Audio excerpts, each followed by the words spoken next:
Olá a todos, sejam bem-vindos ao Global Fact 8. Meu nome é Roberto Scoffos Jr., sou de Marketing e Relacionamentos, diretor na Lupa, que é um hub contra a desinformação do Rio de Janeiro, Brasil. Eu gostaria de dizer que estou muito feliz de estar aqui com 4 pessoas que eu admiro pessoalmente para falar sobre um tópico que eu acredito que é muito importante: a verificação de fatos como produto. Por que não conseguimos vender? Na verdade, a ideia era desenvolver de conversas informais que eu tenho com alguns verificadores de fatos sobre como ter um portfólio saudável de receita na verificação de fatos. Quase todos se queixam de ser extremamente dependentes de uma única fonte de renda, seja uma bolsa de uma instituição que auxilia com iniciativas de mídia, ou uma parceria com plataformas no estilo do 3PFC do Facebook. Então, estamos desconfortáveis com essa dependência e é por isso que nós decidimos trazer esse tópico à frente. Então, gostaria de apresentar, ter uma pequena apresentação. Temos aqui Patrícia Torres Bird, não sei se eu disse seu nome corretamente, diretora de mídia, cujo papel é dirigir o Media Development Investment Fund, que todos conhecem, investimentos globais. A equipe dela fornece aconselhamento a especialistas e assistência a ajudar os clientes a maximizar o impacto do financiamento do fundo em dar suporte à mídia independente, se concentrando em tudo o que está relacionado ao que vamos discutir aqui. James Brainerd, que é um amigo meu, diretor do conselho da Sembra Media e um consultor bilíngue de inglês e espanhol. Ele fala espanhol melhor do que eu, em jornalismo digital e liderança na redação, com experiência nos lados editoriais e de negócios dos jornais. Sua especialidade é o jornalismo empreendedor ou novos modelos financeiros para mídias digitais. Giovanni Vagni, eu não sei se eu disse corretamente, diretor do projeto Pagella Política de verificação de fatos italiano e Fata.news. Ele foi membro da unidade de monitoramento de desinformação em relação à Covid-19 do governo italiano em 2020. E ele é um membro do comitê executivo do Observatório de Mídia italiano.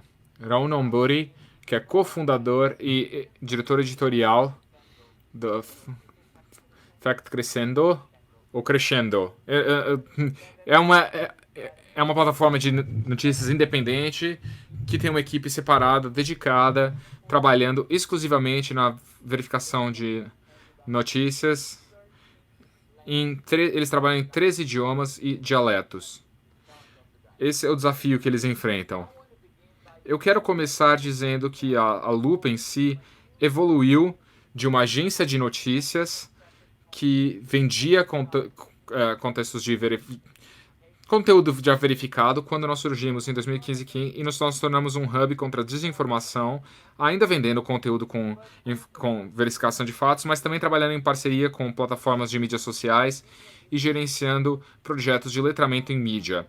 Nós lançamos um programa de membros e estamos buscando patrocínios para o nosso newsletter e nosso podcast, que nós consideramos os nossos produtos de verificação de fatos. Isso é muito bom, mas ainda não é o bastante. É assim que eu me sinto, pelo menos. Então, sem mais delongas, minha primeira pergunta é para o James Brainerd.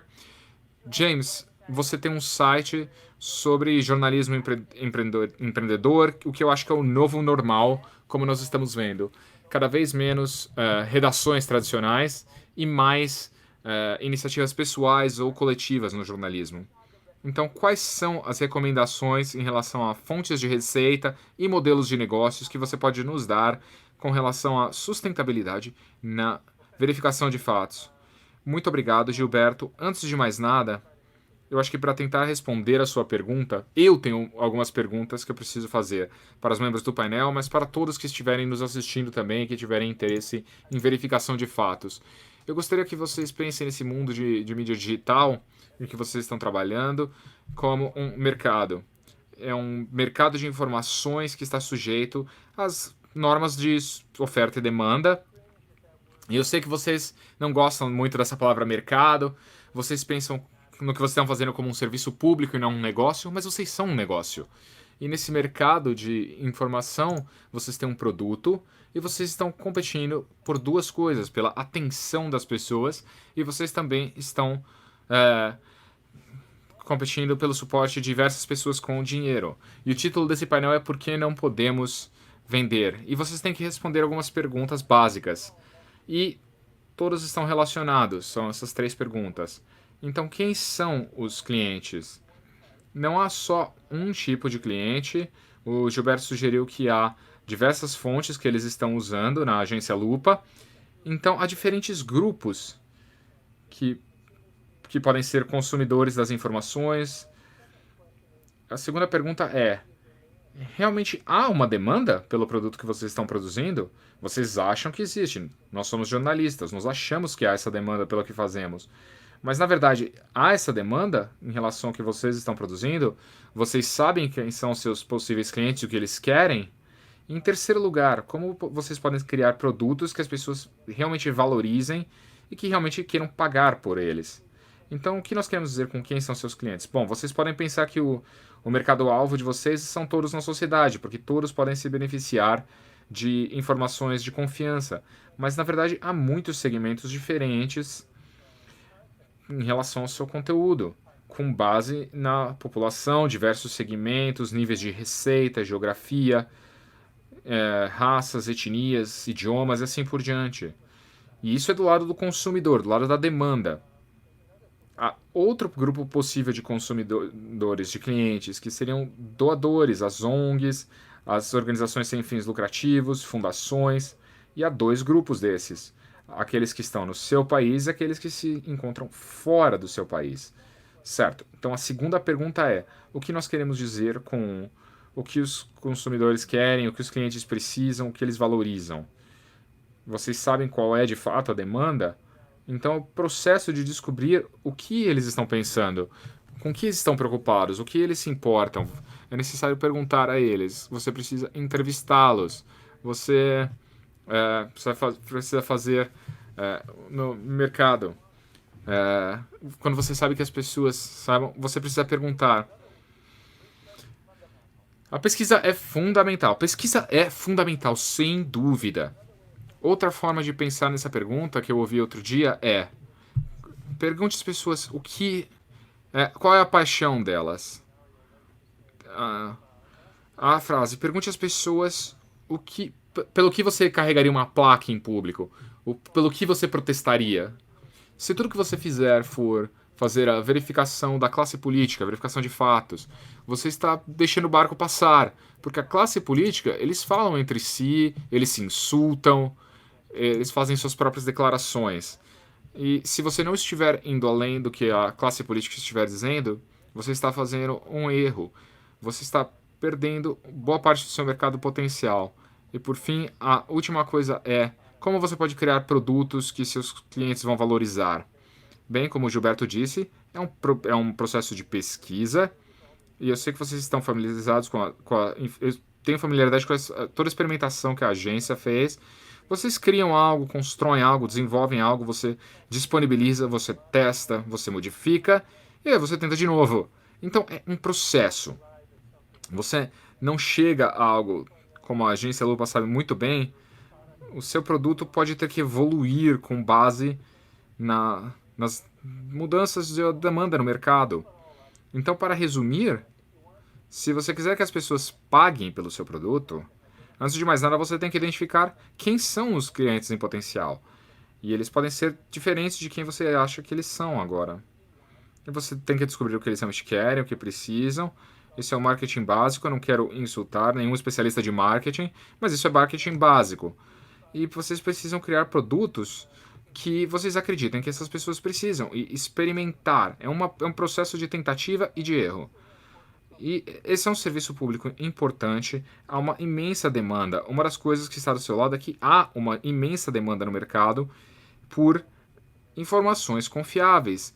Se vocês conseguirem ser esse fornecedor desse produto escasso, vocês podem achar clientes que vão estar dispostos a pagar. E é isso que eu tenho a compartilhar, Gilberto. Deixe-me dizer algo.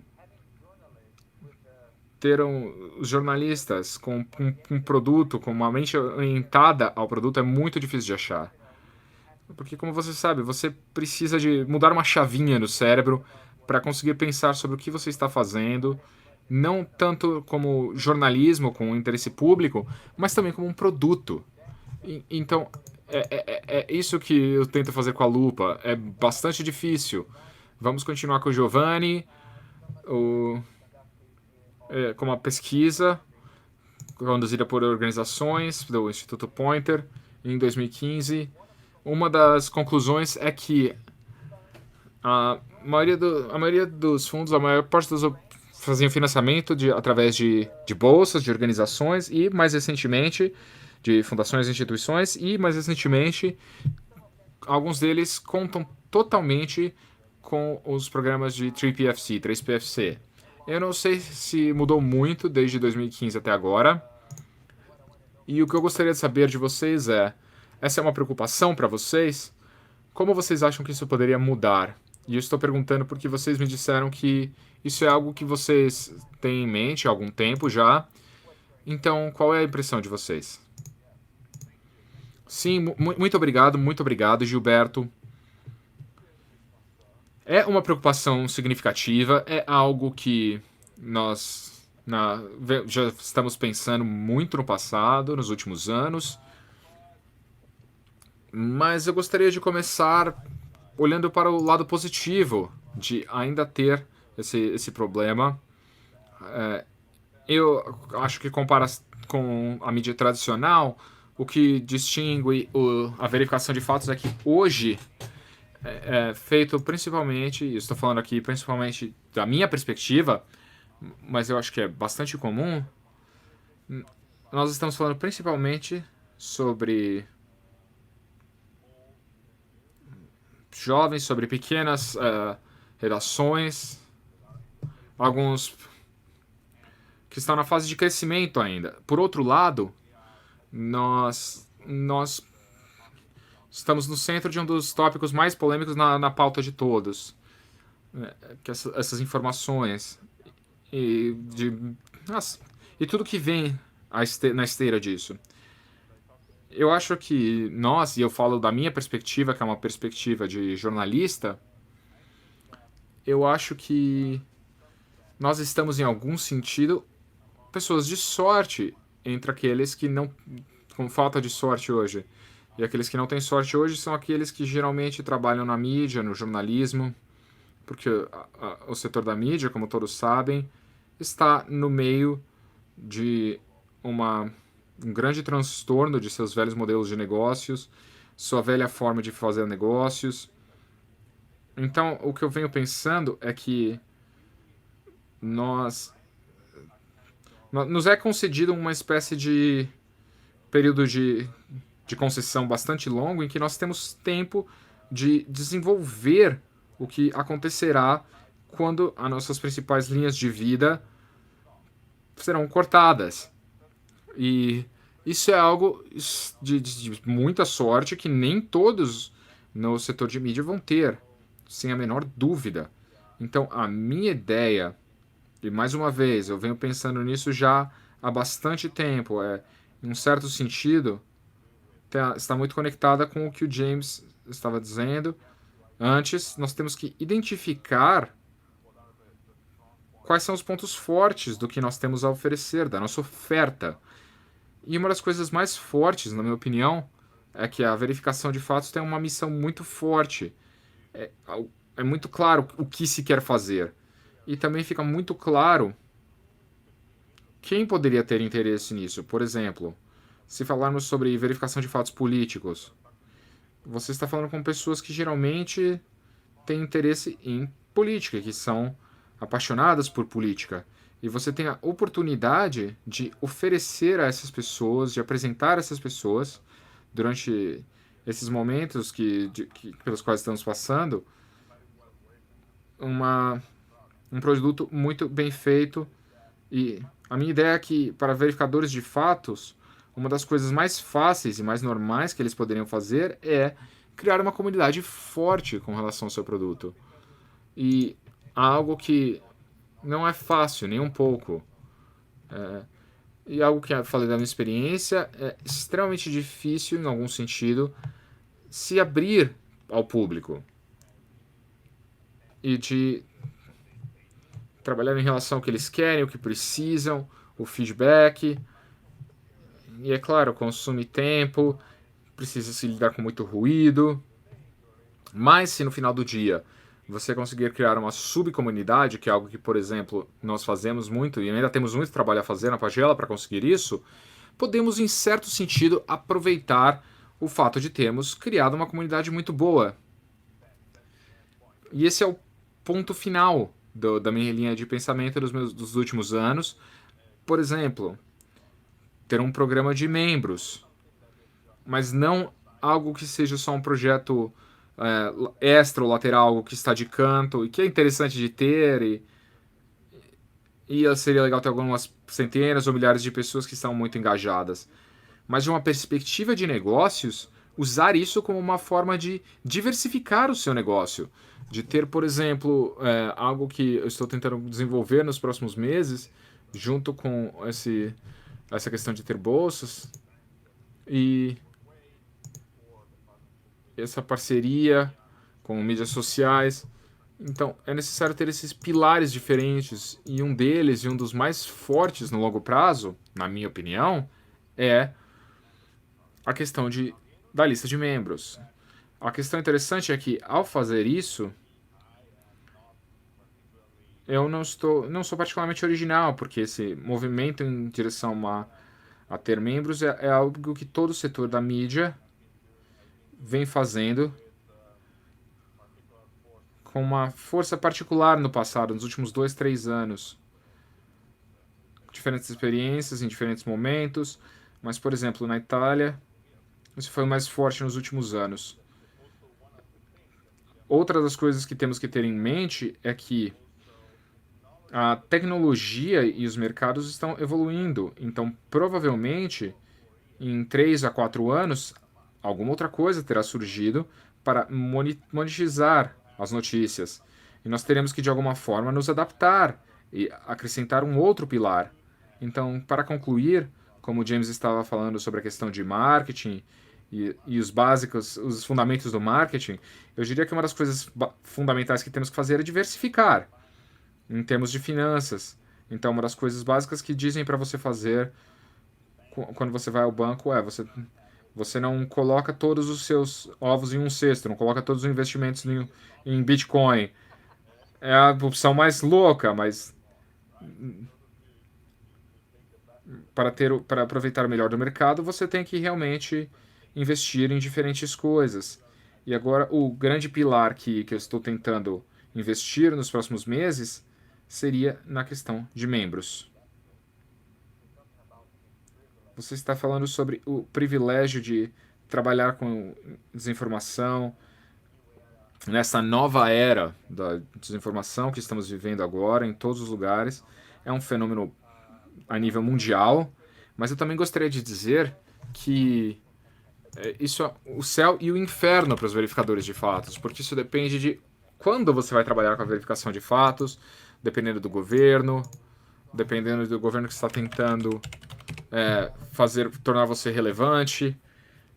E isso é parte da pergunta que eu gostaria de fazer para o Roll da Índia, que é um país imenso, sofisticado e complexo, com milhões de dialetos e de idiomas para começar. Eu queria dizer, quando falamos sobre diversificar a receita, como o James disse, é de absoluta importância saber a importância de entender o mercado, a economia, desafios sociopolíticos, socioeconômicos, particularmente em desafios sociopolíticos. Eu gostaria de incluir nessa pergunta algumas tentativas de governos de simplesmente impedir o trabalho dos verificadores de fatos, não só como no gênero jornalístico, mas também nos negócios, tanto pelo uso de leis, mas também com estrangulamento financeiro. Temos muitos exemplos de que isso está acontecendo ao redor do mundo. E o que eu gostaria de saber é de vocês, que vivem no investimento, nesse ambiente que não é muito fácil, como outros stakeholders e líderes podem ajudar a viver nesse ambiente. Obrigado, Gilberto. E eu vou tentar responder todas essas perguntas que você fez de uma vez. Como o James disse, entender o mercado. Então, quando você fala sobre a Índia, é um mercado completamente diferente. Então, a primeira coisa que eu gostaria de dizer, de falar, ponto de vista dos desafios políticos, sociais e econômicos. Então, diferente de outros países, a Índia não é um país monolíngue. Há 28 estados e várias regiões, e cada um desses estados e territórios tem um idioma diferente. Então, qualquer organização que quer ter uma presença em toda a Índia ou que quer lidar com a nação inteira, é necessário ter trabalho em todos esses idiomas. Então, ter esse tipo de recursos. E temos esses novos idiomas da Índia, e nós ainda temos uma grande parte da população que temos que entrar em contato. Então, não é fácil em termos de valor. E a segunda coisa é falar sobre coisas, questões democráticas. Só para dar essa perspectiva do que falamos sobre a Índia. Há 1 bilhão de hindus, que são a maioria da população. São 172 milhões de muçulmanos, milhões de cristãos e de sikhs. Esses números imensos variam na população e é maior do que a população de vários países europeus. Então, é um grande desafio que temos aqui. E muitas vezes parece como uma coleta de diferentes países, uma coleção de diferentes países, devido a diferenças linguísticas e culturais entre os estados. Então, tendo dito isso tudo, nós temos dados de internet muito baratos e é fácil, dispositivos móveis que têm muita disponibilidade, mas ainda assim há um grande grupo de população nesse país nas mídias sociais. Como uma empresa de verificação de fatos de uma organização, para nós, ser uma empresa digital também é um desafio de entrar em contato com os públicos que estão offline. E esse é outro desafio. Agora temos a segunda pergunta, que foi sobre o governo. E, como o Gilberto disse, de impedir o trabalho dos verificadores de fatos. Não são só os verificadores de fatos, mas sim, isso está no estágio inicial de desenvolver políticas em relação a plataformas digitais. Então, recentemente, a Índia implementou-se as regras éticas. Essas regras querem regular intermediários de mídias sociais como Google, Facebook, WhatsApp, Twitter, mas também as mídias digitais. Empresas que estão produzindo conteúdo de mídia digital, incluindo com várias outras plataformas, porque a televisão tem certos órgãos regulatórios. Então, para plataformas digitais é necessário criar esse é um novo marco regulatório que está sendo criado. Agora, isso foi desafiado por certos jornalistas na Índia, e eles argumentaram que não são mídias digitais. Então, o que eles propuseram, o que o governo propõe, é um método de regulamentação que compreende autorregulamentação, buscando esses órgãos autorregulatórios. Uma empresa digital tem que ser parte desse órgão que sentará no topo da pirâmide. Então, no topo temos o governo com, e,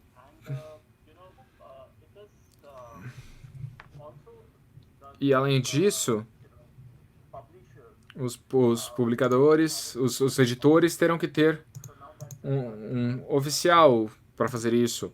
E há um custo adicional. Então, todos os meses, precisamos subir os dados do que nós recebemos do público. E há um limite de tempo também aplicado. Um período de tempo que é preciso agir para resolver esses problemas. Então, isso é difícil. Além disso, o governo também pode agir contra os oficiais dessa plataforma e fazer acusações. Então, isso se torna bastante difícil para uma empresa como nós. Isso é difícil, é desafiador. Então, há uma ameaça real à sobrevida do negócio, dependendo. Sim. Mas, ao mesmo tempo, nós vemos como é fácil, nós vemos o governo está tentando criar esse marco. Tudo é novo. Eles estão tentando criar algo. A mídia impressa tem os seus órgãos regulatórios, a televisão tem uma agência de censura. Então, é muito cedo para comentar e fazer um julgamento sobre algo desse tipo. Porque o que nós entendemos, que normalmente são os verificadores de fatos, e as mídias digitais que se está discutindo. Agora, a questão, como os leitores e outros stakeholders podem fazer verificação de fatos, pelo menos na Índia. Diferente de alguns... O fato crescendo, diferente de alguns outros sites, da minha perspectiva, nós não somos parte de um grupo. E nós somos a única organização de verificação de fatos.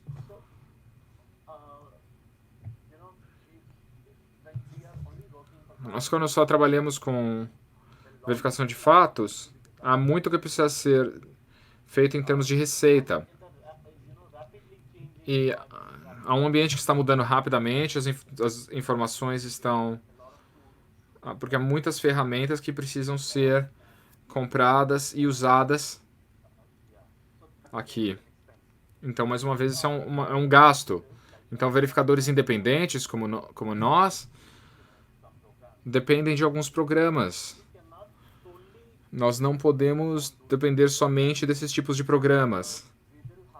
E nós teremos que achar recursos adicionais de renda, novas fontes de renda, de receita. E aqui, como nós estamos desenvolvendo um sistema inteiro, um ecossistema, mas isso precisa de apoio. Isso precisa de apoio das plataformas em que essas informações são disseminadas. Então, isso é essencial. Então, eu gostaria de ter essa oportunidade de falar em relação a essa plataforma e outras empresas de mídias sociais para dar apoio de qualquer forma possível. E também a verificação de fatos, dependendo de contribuições filantrópicas, dos contatos de empresas tecnológicas, parcerias de mídia e tráfego através de anúncios. Mas quando eu falo sobre o tráfego através de anúncios, os verificadores de fácil não têm uma grande variedade de públicos. O público é limitado, e produzindo verificações de fatos. E eu gostaria de citar o criador do Priority Fact. Ele disse que a raiz do problema é que a verificação de fatos é um bem público e ele ainda está tentando entender o modelo de negócios.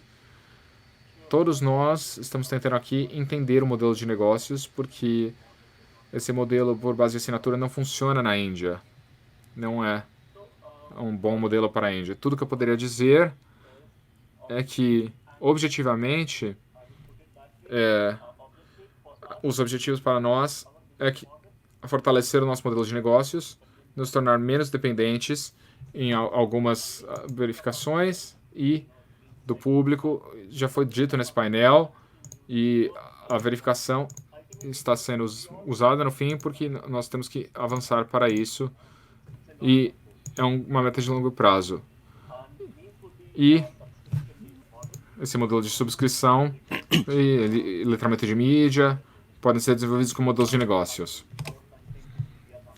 Então, temos que pensar em algumas empresas. Então, finalmente, isso foi feito pelas fundações do tipo ONG, e isso é a perspectiva do que eu posso dizer em relação à Índia. Eu gostaria de ouvir dos outros participantes. Muito obrigado. Nós estamos no final do painel, então, Patrícia, você não está lidando com fundos, né, com doações, então vocês cobram por uma subscrição. Mas é interessante porque algumas das coisas, os marcos principais para esses esforços sustentáveis são fundamentais para a mídia, para aqueles que fazem doações e para investimentos. O que vocês sugerem em termos de uma coisa mais sustentável? E você acha que o jornalismo é a coisa principal para que se façam produtos e coisas que possam mudar, até a mesma mentalidade dos próprios jornalistas, pensando no sentido de criar produtos de fact-checking? Olha, eu acho que tudo que foi dito pelo James, Giovanni e outras pessoas são muito pertinentes. Esse tipo de sessão é realmente interessante, que você tem como se fosse um caso de estudo sobre o que você precisa fazer. Se eu puder adicionar ao que o James disse, realmente seria a possibilidade de você entender qual é a sua proposição de valor e como isso pode te ajudar em termos de ser capaz de ganhar números e vai ajudar também a aumentar o número de subscrições. Você sabe que você tem 11 mil, por exemplo, para um newsletter que está constantemente aumentando. E então precisamos explicar às pessoas o que elas fazem, o porquê você precisa do apoio. E eu acho que o que disse o Giovanni é uma coisa incrível, realmente, em termos do tipo de quantidade de tempo que você precisa. Você tem que fazer um controle dessas coisas todas, de quem está fazendo subscrição ou não. Isso é muito trabalho.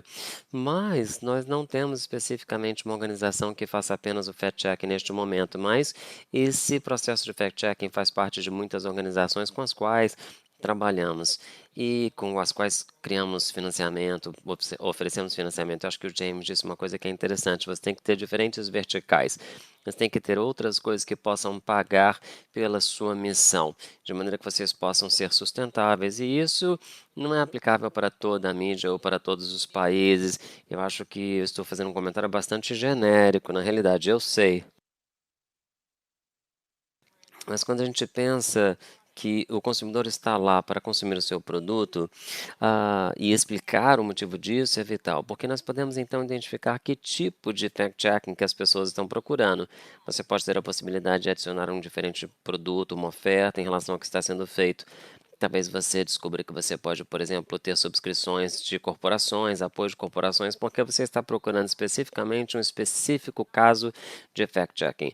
Ou seja, não é só exclusivamente um assunto que te interessa, mas um assunto que interessa a uma corporação, como um assunto político ou econômico. Isso pode ajudar no engajamento, mas também ajudar as pessoas como um todo, porque são assuntos às vezes que interessam a todos. Por exemplo, o fact-checking ligado ao que está acontecendo com as questões de saúde, especialmente agora, isso vai trazer um maior interesse do público de entender o que você faz. E frequentemente eu percebo que, eu acho que o James Pattern vai concordar comigo, é que as organizações de mídia ou jornalistas começam a pensar dessa maneira. Nós temos então aqui outras ideias que começam a surgir para produtos e coisas que os consumidores estão procurando e que talvez não tivessem considerado no passado. Dentro dessa tática vertical, eu não estou dizendo para começarem a vender batom ou nada desse tipo, não, tá? Você tem que vender aquilo que a sua plateia, que o seu público quer. Então, nesse sentido, temos que pensar na sustentabilidade do que fazemos e o nosso objetivo seria realmente dar apoio às organizações de mídia com as quais trabalhando na possibilidade de serem sustentáveis e fazemos isso através de financiamento ou dependendo do estágio da empresa e do envolvimento com os acionistas. Agora, eu acho que é interessante de ouvir é que todas as organizações de mídia falam sobre o que elas fazem e como que elas fazem isso para atrair investidores e doadores. E eu acho que isso pode ser muito útil. O James fez um excelente exemplo de como apresentar a sua organização. seja você num setor ou outro, seja você no setor financeiro ou não. E eu diria o seguinte, essas coisas têm que ser explicadas para o seu público, para a sua plateia. Eles têm que entender por que que eles devem pagar para se tornarem um membro de, da sua instituição. E talvez eu gostaria de dar apoio a você, porque eu acredito que o que você esteja fazendo é fantástico, mas talvez eu seja o tipo de pessoa que realmente que quer estar envolvida e falar com você o tempo todo. Então você tem esses dois tipos de pessoas com as quais você vai lidar. Mas enfim, de qualquer jeito é muito trabalho. Ok, muito obrigado. Eu tenho um feeling aqui de que muitos membros vão querer nos ajudar e não e se engajar em nada. E outros querem se engajar em todo e qualquer aspecto. Então, realmente são esses dois que a gente tem agora. Então, vamos passar agora para as perguntas. Nós temos uma pergunta aqui. Eu vou pedir que todos tentem responder em 1 minuto, se for possível. A primeira pergunta. As perguntas são para todos, como eu já disse. Então, por favor, quem achar que tem a resposta, comece. Então, a primeira é: alguém aqui tem alguma experiência com eventos onde você tem um stream de receita antes da Covid? Eu acho que isso não é o caso da Loop. Não sei, quem é que vai falar primeiro? Olha, eu acho que tem algumas organizações que estão tendo seminários em relação a isso e ensinando pessoas a serem fact-checkers. Talvez essa seja a maneira de resolver esse problema. Sim, existe um número de organizações que eu já vi que vendem ah, eles vendem patrocínio, eles vendem bilhetes, ingressos. Eu acho que essas coisas são muito importantes quando você tem um evento, porque você vai, por exemplo, encontrar face a face com seu possível doador individual ou com, por exemplo, patrocinadores. E quando você encontra face a face, você pode realmente descobrir o que eles de fato querem, se certificando de que existe um valor naquilo que você faz para ser entregue em termos de produto. Ok. E a gente também trabalha com workshops e seminários, mas eles fazem parte da nossa da nossa alfabetização, vamos dizer assim, no assunto. Então, ah, por exemplo, quem sabe a gente poderia criar, por exemplo, um prêmio para fact-checkers. Isso seria interessante, mas nós temos que pensar cuidadosamente sobre como vamos fazer dinheiro com isso, porque aí nós poderemos então fazer uma produção de eventos, porque eles custam muito dinheiro. Mas enfim, uma outra pergunta: a indústria, entre aspas, como indústria, é possível vender nossos produtos como fact-checks para organizações sem nos comprometermos? Já public... na Na África Ocidental, as pessoas não têm muita credibilidade, não acreditam tanto a gente. Eles acham que a gente talvez possa estar com uma viés. Como é que seria isso então? Ou seja, é complicado. Como é que você pode ser um jornalista, está ligado ao mercado? Como é que você separa essas coisas e transmite uma mensagem que você quer com independência? Eu acho que a transparência é radical. Se você abrir tudo e falar, isso aqui é de onde vem o dinheiro, isso é como nós estamos gastando o dinheiro, essas são as organizações que estão nos bancando, essas são as pessoas que trabalham na nossa organização, disponibilizando suas biografias e esse tipo de coisa. Eu acho que temos que ser realmente transparentes e aí sim poderemos melhorar a nossa credibilidade, ganhar mais patrocinadores. Essa seria a minha recomendação. Eu acho, desculpe, eu acho que também é uma excelente maneira de se mudar isso, começar uma conversa, porque eles vão se sentir ouvidos, eles vão pensar, eles me responderam, e eu acho que isso tem muito valor. Ok, a última. Considerando que o problema da falta de informação é muito profundo em países de baixa renda, não parece possível para nós vender esses produtos. Neste contexto, quem talvez os nossos clientes seriam, além dos clientes ligados às notícias? Essa é uma pergunta bastante interessante, porque nós agora estamos no meio dessa história de subscrição e um dos maiores desafios foi conseguir consertar acertar, fixar o preço, entender qual seria o montante que as pessoas estariam dispostas a contribuir. Nós fizemos uma pesquisa e apenas 10% disseram que era muito caro, e eram poucos dólares, na verdade. Mas enfim, de qualquer maneira, estamos trabalhando nisso, e parece que o preço é muito importante. O que eu sugiro é que vocês tentem, por exemplo, a gestão de projeto, porque isso é uma coisa que se tornou muito importante aqui no Brasil em termos de jornalismo. Enfim, fazer a gestão de projetos com alvos específicos e tentando encaixá-los nas necessidades ou fundações daquilo que está disponível. Então, este é um esforço na direção do qual estamos indo, ou seja, com mais fontes de recurso, porque não podemos simplesmente contar com que as pessoas vão pagar as coisas, a não ser se vocês têm alguma outra sugestão ou comentário. Olha, em relação a o que você está dizendo, tem vários modelos com diferentes preços, mas como eu já disse, isso depende, varia de um país para o outro, sabe? Então, com certeza a gente tem que trabalhar em alguma coisa, mas temos que pensar nas grandes corporações. Todas, qualquer que seja o modelo de canal que você escolha, você vai ter alguns pontos, algumas lacunas a serem preenchidas, porque, porque você precisa não ter viés, você deve ter todos os elementos de fact-checking presentes.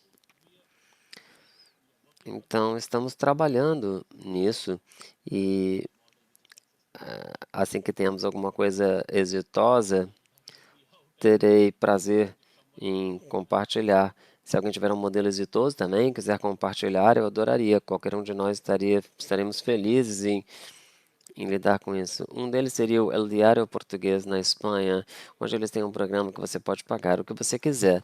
Então você pode pagar nada, se você não tiver dinheiro, você pode se tornar um membro de qualquer maneira, ou eles sugerem um outro montante específico. Giovanni, eu estou aqui me perguntando que tipo de pensamentos você tem em relação a preço?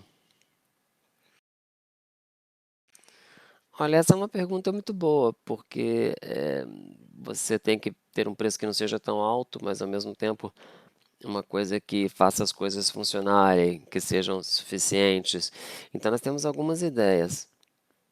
E eu acho que eu tenho um número aqui na minha mente, mas ainda assim levaria em torno de 2 a 3 anos para termos um crescimento razoável de público, para tornar isso interessante do ponto de vista econômico. Por outro lado, isso não seria apenas uma receita, ou, do contrário, seria apenas uma fonte modesta de recursos. Agora, nós sabemos que nem todas as empresas de notícias têm êxito em fazer a subscrição. Vocês sabem que tem pessoas que, por exemplo, que fazem subscrição do New York Times, mas não fazem do Los Angeles Times. Então, provavelmente, uma empresa que já é desse tamanho, que tem esse posto, tem dificuldade, que gerar uma empresa menor. Mas, enfim, eu desculpe interromper, mas eu realmente tenho que parar, porque estamos dizendo que tem que fechar, tem que encerrar, tem que encerrar. Então, tudo bem. Muito obrigado por estarem aqui conosco nessa discussão. Muito obrigado aos nossos maravilhosos convidados e eu desejo a todos o melhor. Muito obrigado. Tchau, tchau.